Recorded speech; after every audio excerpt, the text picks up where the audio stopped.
हमारा एस्पिरेंट्स, आज है हमारा चैलेंज डे नंबर 29 जो कि 50 डेज़ का है फॉर यूपी पीसीएस प्री 2025 जो कि 12 अक्टूबर को कंडक्ट होगा, है ना। उसके लिए मैं सभी को best of luck, good luck करती हूँ कि सभी का अच्छा हो, है ना। तो हमने अभी तक बात की, हम क्योंकि इस वीक में हम मॉडर्न हिस्ट्री की बात कर रहे हैं और रिवीजन काफ़ी फास्ट हो रहा है। ये आप कमेंट कर सकते हैं कि ये सही है क्या, या फिर कुछ और इम्प्रूवमेंट जो भी है ना। तो अभी तक हमने लास्ट क्लास में 28 जो कि चैलेंज डे था उसमें हमने बंगाल डिवीज़न के बारे में बात किया था, बंगाल विभाजन के बारे में।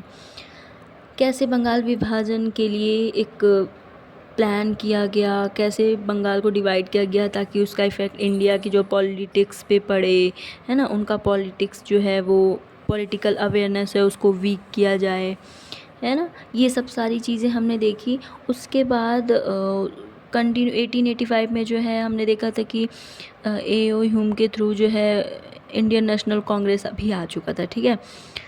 तो उस सेशन के टाइम में हमने गरम दल और नरम दल की भी बात की थी। गरम दल में कौन कौन थे ना, लाल बाल पाल, लाला लाजपत राय, बाल गंगाधर तिलक, बिपिन चंद्र पाल, और दूसरे में नरम दल में भी जो भी थे, ठीक है।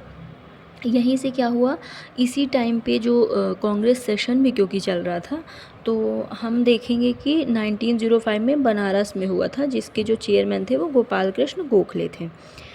यहाँ पे गोपाल कृष्ण गोखले जो बन चुके थे उन्होंने भारत सेवक समाज भी इस्टेब्लिश किया था 1906, जो कि टाइम था बंगाल डिवीज़न का। उस टाइम पे नरम दल और गरम दल दोनों में ये चल रहा था कि हमारे चेयरमैन बनेंगे, बट कहीं ना कहीं क्योंकि बंगाल डिवीज़न ज़्यादा इम्पॉर्टेंट था तो चेयरमैनशिप को लेके जो भी प्रॉब्लम थी वो बच गई। मतलब ये कहीं ना कहीं दोनों पार्ट डिवाइड होने वाले थे, गरम दल और नरम दल, यहाँ से तो चीज़ें बच गई। तभी हमने बंगाल डिवीज़न के थ्रू ही स्वदेशी को प्रमोट किया था, बॉयकॉट किया था ब्रिटिश प्रोडक्ट्स को, ठीक है। और हमने अपने इंडिया में ही काफ़ी प्रोडक्ट्स बनाने की कोशिश की 1907 में। बट ये ना जो डिमांड थी कि नरम दल बोलता था हमारे चेयरमैन या गरम दल, यहाँ से ये दोनों डिवाइड हो चुके थे एंड रास बिहारी घोष जो है चेयरमैन बन गए थे। तो क्योंकि ये कांग्रेस का जो 3 सेशन है, बनारस, कलकत्ता एंड सूरत, ये इंपॉर्टेंट है, ये नोट कर लेंगे। मैं ये जो भी आपको बता रही हूँ ये प्री के पर्पज़ से, प्री के पॉइंट ऑफ व्यू से बहुत इंपॉर्टेंट है, इन सबको नोट कर लेंगे। फिर 1906 में ही बंगाल डिवीज़न के टाइम ही मुस्लिमों ने अपना भी रोल देखा कि हम कहाँ एग्जिस्ट करते हैं, हमें भी अपनी डिमांड रखनी है। तो सबसे पहले आगा खान के नेतृत्व में जो है मुस्लिम हित से रिलेटेड बात की गई थी कि मुस्लिम लीग जो है वो बनाया जाए। फिर सलीमुल्लाह खान ने अखिल भारतीय मुस्लिम लीग जो प्रस्ताव पास किया, जिसका हेडक्वार्टर जो था वो लखनऊ में था, और आगा खान इसके फर्स्ट चेयरमैन थे 1909। और ये इनकी डिमांड बढ़ती जा रही थी कि मुस्लिमों का भी एक अलग राइट हो। तो 1909 में मार्ले मिंटो जो है उन्होंने पृथक निर्वाचन मंडल इस्टेब्लिश की। ऐसा नहीं था कि इनका हित मुस्लिमों में था, एक्चुअल में ये हमारे जो पॉलिटिकल अवेयरनेस थी कि हिंदू मुस्लिम मिल के इंडिया फ्रीडम में पार्टिसिपेट कर रहे थे, नेशनलिज्म में पार्टिसिपेट कर रहे थे, इसको वीक करना था एक्चुअल में इनका जो गोल था। मुस्लिम का 3 फोकस था कि ब्रिटिश जो है उनके लिए भी सॉफ्ट कॉर्नर रखे, उनके सपोर्ट में उनके लिए अच्छी चीज़ें करें, है ना। उनको उन मुस्लिम जो इफ़ेक्टिव हो रहे थे उससे भी बचाए, और जो राजनीतिक अधिकार थे, पॉलिटिकल राइट से उनकी सिक्योरिटी मिले, उनकी रक्षा हो, है ना। तो यहाँ पे मुस्लिमों ने अपना इस तरीके से जो है सपोर्ट लिया, और 1908 में लंदन में इसकी शाखा सैयद अमीर अली ने स्थापित किया था, पृथक निर्वाचन मंडल की जो है। अब जो ये कांग्रेस का लखनऊ सेशन था वो मॉडर्न हिस्ट्री में बहुत इम्पॉर्टेंट रोल रखता है। हमने देखा कि एक्सट्रीमिस्ट और लिबरल, मतलब कि उग्रवादी और उदारवादी, जो कि 1906 में डिवाइड हो चुके थे, 1907 में sorry, and Congress and Muslim, जिनका 1909 में मार्ले मिंटो के थ्रू, एक्ट के थ्रू डिवाइड कर दिया गया था, ठीक है।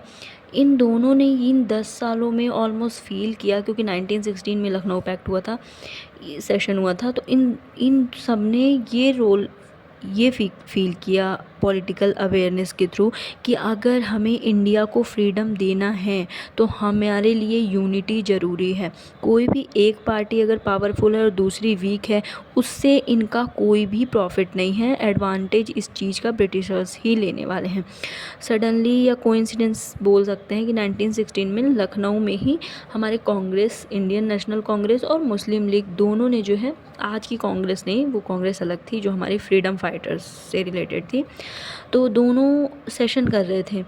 उनकी बात हुई कि हमारा साथ रहना ही इम्पॉर्टेंट है हमारी इंडियन फ्रीडम को दिलाने के लिए, लेकिन हाँ, हम दोनों एक दूसरे की जो भी मतलब जो भी सोवरेनिटी है उस पे अटैक नहीं करेंगे, एक दूसरे की रिस्पेक्ट करेंगे और हम साथ आकर ही अब इंडियन फ्रीडम में पार्ट लेंगे। तो यहाँ से एक्सट्रीमिस्ट व लिबरल इन दोनों ने भी एक साथ आके काम करना स्टार्ट किया, एंड कांग्रेस प्लस मुस्लिम। तो मतलब यहाँ से ये कहीं ना कहीं हमारी जो नेशनल फाइटिंग थी वो स्ट्रॉन्ग हो चुकी थी। तो 1916 से 1922 तक जो काल था वो इंडियन नेशनल कांग्रेस और मुस्लिम लीग के बीच जो है साथ होने का काल था, एक होने का काल था, है ना। और जो ये कांग्रेस लीग, इसी टाइम मुस्लिम लीग, इसी टाइम होम रूल लीग आंदोलन बहुत ज़्यादा चला था। उस टाइम एनी बेसेंट और तिलक जो थे, है ना, इन्होंने हमारा जो है ये होम रूल लीग चलाया था। तो इनका बहुत अच्छा रोल रहा है कांग्रेस, इंडियन नेशनल कांग्रेस और मुस्लिम को एक साथ लाने में, और एक्सट्रीमिस्ट और लिबरल को एक साथ लाने में। अब कुछ इम्पॉर्टेंट पॉइंट जो है वो बता देते हैं होम रूल लीग के बारे में। तो होम रूल लीग जो है 1916 में ही, देखिए, बाल गंगाधर तिलक और एनी बेसेंट इन दोनों ने स्टार्ट किया। अब आप ये सोच रहे होंगे कि सेम ही ईयर में स्टार्ट किया, तो अलग अलग क्यों किया। इसका रीज़न था, कुछ सपोर्टर तिलक के थे जो एनी बेसेंट को पसंद नहीं करते थे, और कुछ थे एनी बेसेंट के जो तिलक जी को पसंद नहीं करते थे, फॉलोवर्स। बट इन दोनों में कुछ भी ऐसा डिस्प्यूट नहीं था, तो इन दोनों ने अलग अलग स्टार्ट किया, क्योंकि दोनों का जो पर्पस था, मेन गोल था, वो तो स्वराज ही था। तो इन लोगों ने ऐसे किया कि इन्होंने, तिलक जी ने जो है अपने होम रूल लीग आंदोलन जो स्वराज का है ऐड जो है वो मराठा और केसरी के थ्रू किया। एनी बेसेंट ने कॉमनवेल्थ और न्यू इंडिया के थ्रू किया। यंग इंडिया जो है वो महात्मा गांधी की ना, इसमें कंफ्यूज नहीं होंगे, न्यू इंडिया और new youth India. First chairman जो है तिलक के जो होम रूल लीग के थे उसके थे जोसेफ बैप्टिस्टा, और ये तो सेक्रेटरी थे एनसी केलकर, और इसमें जो थे वो थे जॉर्ज अरुंडेल। इनका जो तिलक का जो एरिया था वो था कर्नाटका, महाराष्ट्र, बरार वगैरह, और जो अदर बचा हुआ था वो था एनी बेसेंट के अंडर में। ये सब इम्पॉर्टेंट है, नोट करते रहेंगे ना। जो हमारा फ्रीडम फाइटिंग एरा था उसमें जो है वो गांधी जी का रोल सभी जानते हैं ऑलमोस्ट। फ्रीडम फाइटर्स काफ़ी इम्पॉर्टेंट थे, बट गांधी जी का जैसे कि मॉडर्न हिस्ट्री में रोल है तो हम उसके अकॉर्डिंग डिस्कस कर रहे हैं, है ना। 1894 में नेटल, सबसे पहले बता दूं कि गांधी जी इम्पॉर्टेंट क्यों थे, क्योंकि वो ना साउथ अफ्रीका से अपना ये सब कुछ प्रैक्टिस वगैरह करके आए थे, बट उन्होंने इंडिया में अपना जो आंदोलन था उसको जन आंदोलन बनाया। उस जन आंदोलन को बनाने का तरीका क्या था, सबसे पहले वो लोगों तक बैठना सीखते थे। ऐसा नहीं है कि उन्हें, वो आज की पॉलिटिक्स जैसा नहीं है कि ग्राउंड लेवल पे किस चीज़ की नीड है, हमारी जनता पब्लिक क्या सोचती है ना। गांधी जी का जो मेन पॉइंट था वो ये जानना चाहते थे कि हमारे जो लोग हैं उनकी एक्चुअल में आवश्यकता क्या है, उन्हें कैसे उनका योगदान लिया जाए। किसी भी आंदोलन में गांधी जी को जो मेन पर्पस था कि लोगों को कैसे जोड़ा जाए, क्योंकि यूनिटी ही स्ट्रेंथ बनती है। ये किसी भी छोटे से छोटे प्रॉब्लम में हो या बड़े से बड़े प्रॉब्लम में, है ना। तो गांधी जी का जो मेन पर्पस था, तो गांधी जी क्योंकि साउथ अफ्रीका से आए थे, उन्होंने तो सबसे पहले जो वर्क किया था, जो उनका आंदोलन करने का जो प्रैक्टिस था, तरीका था, वो कहीं ना कहीं साउथ अफ्रीका से स्टार्ट हो गया था। उन्होंने 1894 में नटल इंडियन कांग्रेस इस्टेब्लिश की थी साउथ अफ्रीका में। टॉलस्टॉय फॉर्म इस्टेब्लिश किया था। इंडियन ओपिनियन न्यूज़पेपर ताकि लोगों में अवेयरनेस हो। 1904 में उन्होंने फिनिक्स फर्स्ट आश्रम में स्थापित किया था। सत्य और अहिंसा जो थे उनके मेन वीपन थे, मतलब शस्त्र थे। सत्याग्रह का मतलब ये नहीं था कि शत्रु को पराजित करना, बल्कि हृदय परिवर्तन। शत्रु को पराजित करेंगे तो मे बी वो नेक्स्ट टाइम वापस आएगा, बट अगर हमने उसका हृदय परिवर्तन कर दिया तो वापस उस चीज़ को फॉलो नहीं करेगा। आफ्टर देन उन्होंने जो परिवार नियोजन में भी उनका है कि सेल्फ कंट्रोल को इम्पोर्टेंस दी जाए। 24 वर्ष की उम्र में 1893 में एक गुजराती व्यापारी दादा अब्दुल्ला का मुकदमा लड़ने के लिए वो साउथ अफ्रीका गए थे। वह अफ्रीका में लगभग 21 ईयर रहे हैं और जनवरी 1950 में वो इंडिया रिटर्न हो गए ने इंडिया जो है वो रिटर्न हो गए थे। जनता ने मतलब बहुत बेसब्री से उनका वेलकम किया। वेलकमिंग था, काफ़ी वार्म वेलकम था। उनके संघर्ष जाने थे साउथ अफ्रीका में, उनकी जो सफलताएं थी, क्योंकि वो केसेस वगैरह जीत गए थे, तो इसीलिए उन्होंने इस चीज़ को माना कि ये हमारे लिए काफ़ी कुछ वर्क कर सकते हैं। उन्होंने राजनीतिक गुरु जो है वो गोपाल कृष्ण गोखले को बनाया था, क्योंकि उन्होंने ही, जो गांधी जी थे, उन्होंने गोपाल कृष्ण गोखले से ही सीखा था कि हमें जनता के बीच में रह के, जनता के बैकग्राउंड जान के, जनता के साथ लड़के ही सफलता जो है वो प्राप्त की जा सकती है। उनके प्रभाव में ही आकर उन्होंने भारत में सक्रिय मतलब एक्टिव पॉलिटिक्स से वो जुड़े थे। और उन्होंने जो है फर्स्ट टाइम जो है 1901 में कांग्रेस के कलकत्ता सेशन में भाग लिया था। ठीक है, और इसके बाद हम और भी इम्पोर्टेंट फैक्ट लिख लेते हैं। ये सब कुछ हम नोट करते जाएंगे, ये सारे पॉइंट्स ना नोट करते जाएंगे, काफ़ी इम्पोर्टेंट है। जो गांधी जी थे वो स्टेटलेस सोसाइटी, मतलब उनका ये था कि कोई राज ना करे, राम राज्य जैसा हो, कि सभी लोग इक्वली सपोर्ट करें, पार्टिसिपेट करें, ऑनेस्टी हो। वो सत्ता का विकेंद्रीकरण चाहते थे, डिसेंट्रलाइजेशन, मतलब ज़्यादा से ज़्यादा लोगों में हो ताकि सभी एक दूसरे की सहायता कर सकें। गांधी जी जो थे वो काफ़ी अच्छे से स्ट्राइक वगैरह ये सब चीज़ों को अपना एक शस्त्र बना चुके थे।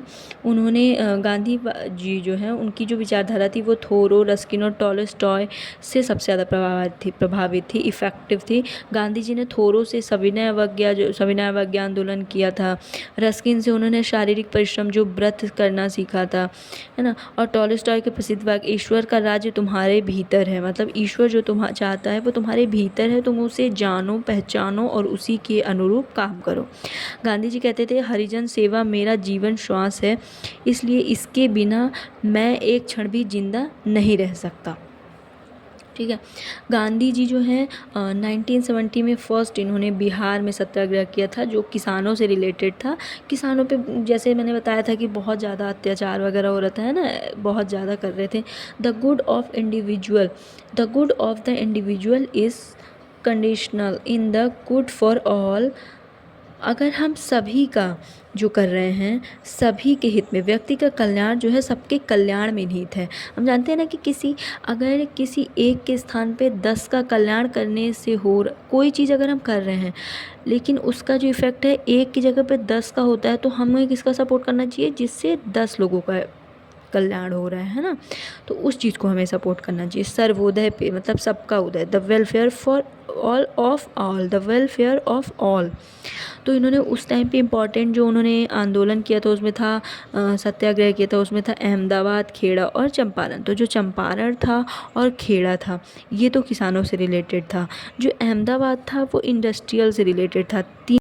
जो ये चंपारण का सुना, इसमें ऐसा था कि चंपारण सत्याग्रह क्यों हुआ था, मनमाने ढंग से उन्होंने ना लगान एवं गैर वसूली बढ़ा दी थी किसानों की, उससे और ज़्यादा उत्पीड़न हो रहा था।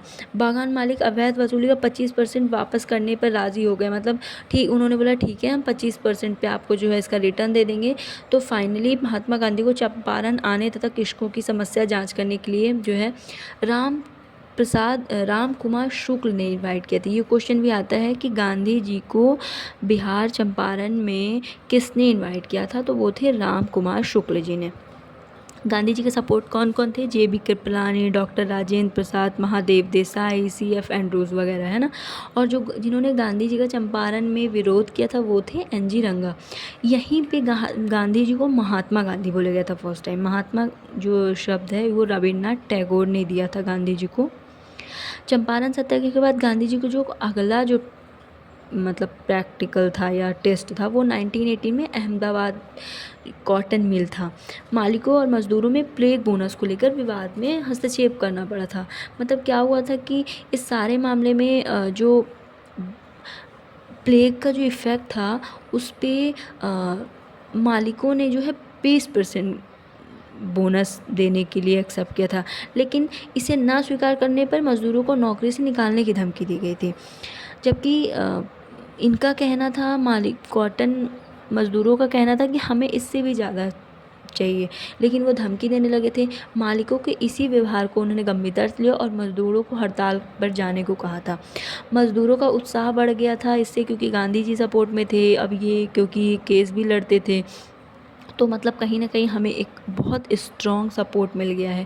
इसी बेस पे जो है बाद में ट्रिब्यूनल ने जो है वो 35% बोनस पे मतलब बोनस देने के लिए एग्री हो गए थे। 1980 में जो गुजरात के खेड़ा में किसानों की फसल नष्ट हो जाने के बाद सरकार ने लगान छूट नहीं दी थी।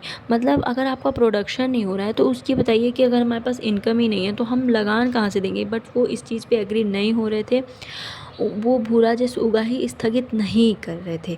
इसी मुद्दे को लेकर जो फिर महात्मा गांधी जी ने खेड़ा के किसानों के पक्ष में सत्याग्रह किया था। फिर महात्मा गांधी को सर्वप्रथम राष्ट्रपिता सुभाष चंद्र बोस ने कहा था। तो मैंने 2 पॉइंट जो बताया वो इम्पोर्टेंट नोट कर देती हूँ। अब ये कुछ पॉइंट इम्पॉर्टेंट है वो नोट कर लेंगे कि चंपारण के दौरान जो है रविन्द्रनाथ टैगोर ने महात्मा गांधी जी को महात्मा शब्द दिया था। खेड़ा सत्याग्रह के खेड़ा के दौरान गांधी जी को सुभाष चंद्र बोस जी ने राष्ट्रपिता कहा था। चंपारण का जो था आंदोलन उसमें राम कुमार शुक्ला जी ने बुलाया था। अहमदाबाद में 20% देने पे वो राजी हो रहे थे प्लेग बोनस, लेकिन गांधी जी के सपोर्ट के थ्रू 35% पे वो राजी हुए थे कि हम आपको प्लेग बोनस देंगे। छत्तीसगढ़ में ये अभी तक इधर का छत्तीसगढ़ में पहली बार जो है वो गांधी जी 1920 में गए थे। रायपुर फर्स्ट टाइम पहुँचे थे। ये भी नोट कर लेंगे, सब कुछ पॉज करके नोट कर लेना है, ठीक है। ये सब कुछ बहुत इम्पोर्टेंट है।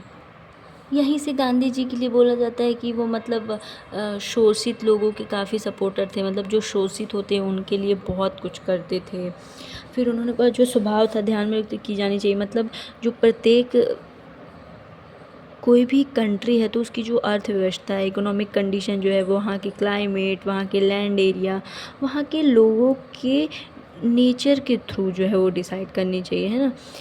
सभी तरह के शोषण का विरोध करते थे वो। शोषण देश के भीतर एक वर्ग द्वारा दूसरे वर्ग का हो या बाहर से हो, मतलब किसी भी तरीके का एक्सप्लॉयटेशन का वो कम्प्लीटली अगेंस्ट में होते थे।